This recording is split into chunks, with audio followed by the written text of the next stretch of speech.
Tonight, two protesters have bonded out of jail after they were arrested Tuesday. The two spoke with us after getting out and say they were targeted by Fort Wayne police. Fox 55's Chris Malooly joins us live in downtown Fort Wayne. So, Chris, what were the two protesters charged with?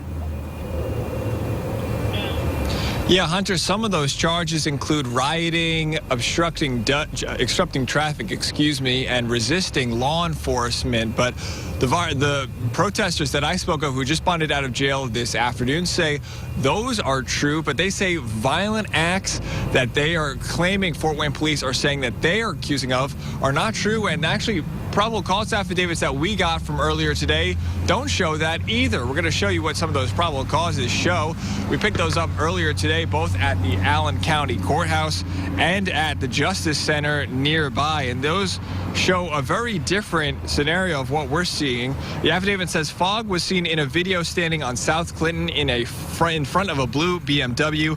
After she had done that, others surrounded the vehicle, and in another video taken by a news source, Fogg is at an intersection of Berry and Clinton yelling at a public official. That's what the charges show for her. On the other person, it's Josiah Dees. The affidavit points out that a YouTube video taken from our account and NBC showing Dees is in the middle of Clinton Street walking in front of cars.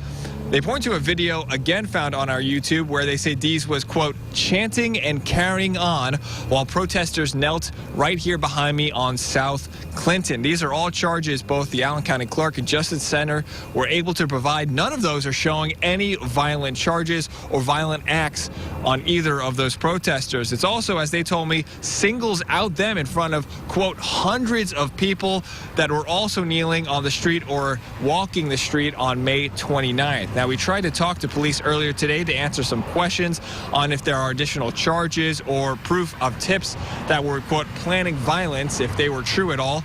No one from Fort Wayne PD was able to be made available today.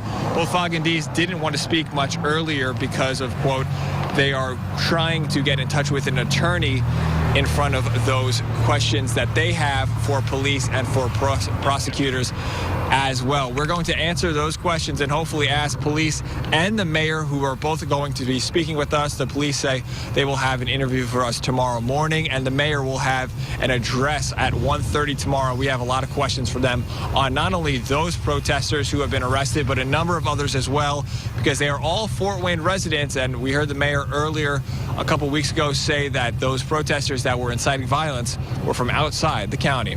Reporting in Fort Wayne, Chris Malooly, Fox 55 News.